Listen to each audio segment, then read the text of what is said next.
Hello, beautiful being. It's Trini. I feel a little silly with this selfie stick because I've never used it before. So I'm trying to get used to it. But anyway, we're going to make it through this video. All right. So I was at my altar this morning and I was doing what I always do, singing to my spirit allies and my ancestors and everything. And then the tune just came to me, the Erykah Badu song. I guess I see you next lifetime. No hard feelings. So I just kept singing it and singing it. Then I came upstairs and I used the Alexa and started playing it and everything. And it's so true. Sometimes, yes, you are good and I'm good, but us together, it's a no-go. And that's when it's that karmic energy. And you may wonder, like, well, how do I know if a connection is karmic? How do I know if it's playing out as toxic? Or is it just really strong, passionate energy? Okay, so here's the thing. Like my husband and I, we have a good marriage. We work at it. We have a good marriage. It's healthy. And that's a good, strong connection, but it's not karmic. And the way that I feel with him is, for example, like when we're physical, I automatically go to the cosmos. It's like, let's create some magic. That's how it feels. Let's have a magical experience. So we can create that between the two of us. And it's very cosmic, entities will come in and it's very beautiful, very magical, but it doesn't feel addictive. It just feels positive. So if it's karmic, though, if you have evolved with this person and spent a past lifetime with them, the way that plays out is, and if the connection is still toxic, it plays out as very like, oh, what are they doing? Where are they? And it's hot when you're together. It's very hot. It's very like, it almost feels like a drug. Like you want them. You want to know what they're doing. You want to be involved. You want to be attached. But it's unfulfilling. But yet you feel like you need more. It's much like an addiction. It feels like a drug. So that's why the physical time together is very exciting and exhilarating. But then you feel unfulfilled. It's a strange paradox, right? So that song by Erykah Badu, it really does wrap up how it has to be. It's like she says, your energy feels so damn good. And it does. The energy feels good, but then it feels like if there's a karmic toxic relationship, then you feel like, oh, but I still feel like I want more. I'm not satisfied. The relationship between me and my husband, it feels very satisfying. It's like we can be together and have a great time, and then we let each other go our separate ways when we need time spent apart, where we can also blossom as individuals. And so that's very important. And that's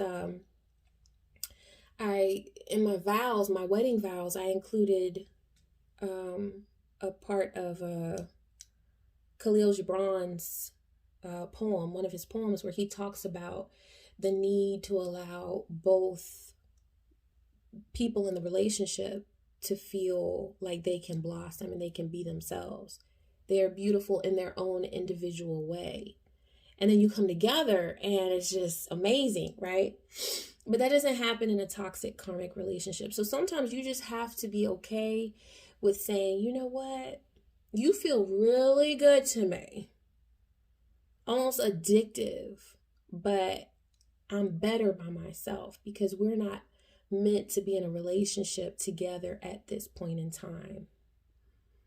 Where we are in our evolutionary state is where I need to be good on my own and you be good on your own and go through our processes of growth and of learning and expanding our awareness. And then when the time is right, more than likely next lifetime or the next or the next or the next, we can come together and we can do some things. And it's very difficult sometimes for people who have a very magnetic aspect of their energy. Um, like for me as a Cancer sun and Cancer rising, I attract energy because I'm very nurturing, and I want to help you and take care of you and be good to you, you know. People love that because they know that they're going to feel good. I'm going to make them feel good. I also have Black Moon Lilith, Lilith in Scorpio. And so that's a very dark, brooding, it's a dark but magnetic energy. And it doesn't matter if you identify as male or female or what have you. That energy is very, it's attracting. You attract lovers to you very easily. And a lot of people think that that's a lucky thing. And it doesn't just have to be if you have Lilith in Scorpio. It could be other placements in your chart. You know, some signs are very much like that. Like Scorpio is like that. Fire signs, you know, Aries because of Mars. Mars is our sexual impulses, you know. So a lot of times if you find that you naturally attract people to you in a sexual way, other people are jealous of that because they think, oh, well, I want to attract people to me, but you don't understand all the drama that can come along with that. You can attract people very easily to you, and they want to be with you, but they also will suck you of your energy. They'll deplete you of your energy very easily. So it wasn't until like maybe the past 5 or so years that I was very comfortable saying, you know what? I understand that I have this energy, but now I'm going to take control of it and learn how to use it. And once you get in control of your power, you're unstoppable. And that's the thing about toxic karmic relationships, is that they deplete you of your energy because they make you forget your power, you see. But when you know what you have, and you know, ladies, when you know the power of your chalice, men, when you know the power of your wand, oh my goodness, you can do anything. And you're no longer losing energy because someone comes to you, and especially if you're an empath too, because as an empath, you feel other people's pain and you want to take it away. You want to make them feel good.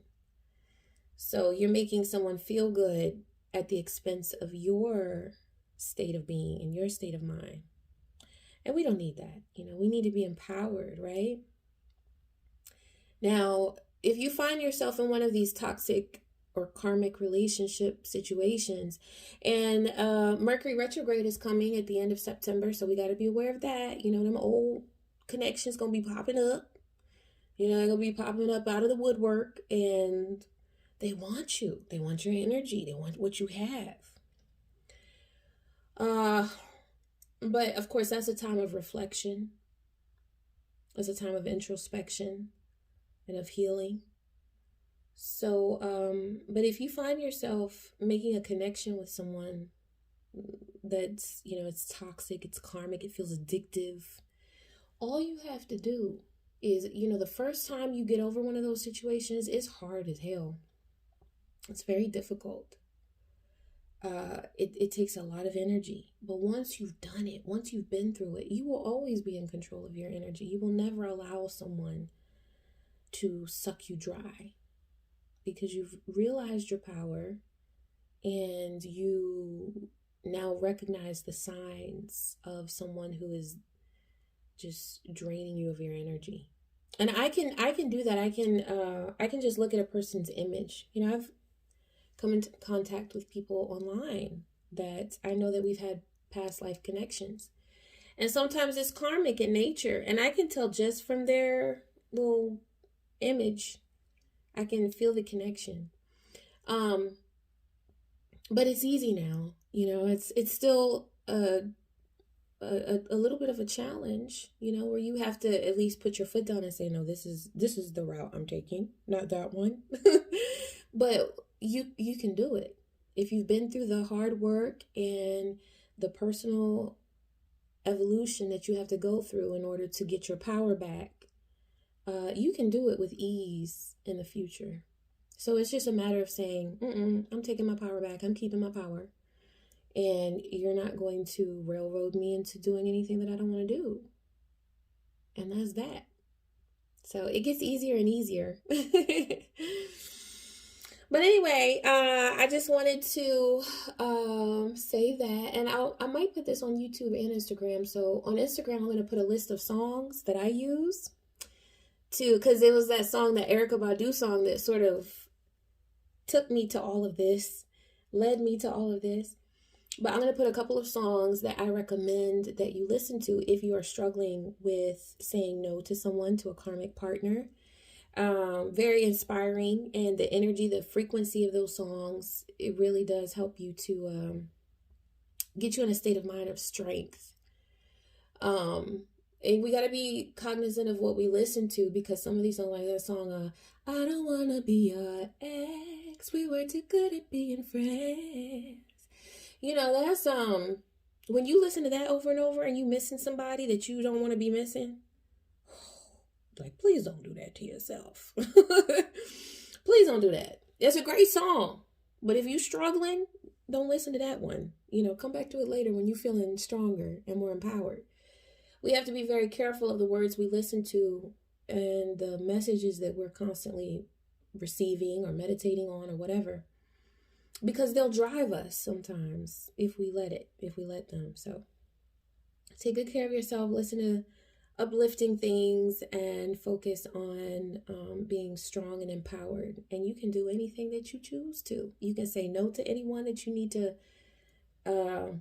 repel their energy, or you can receive the energy of whomever you choose to receive their energy. So yeah, it gets really good when you're in control of it. So that's the direction we're all headed in, is evolving and ascending. So it's a beautiful process. All right. I hope that this has been helpful to you. I wish you peace, joy, and many blessings. Take care.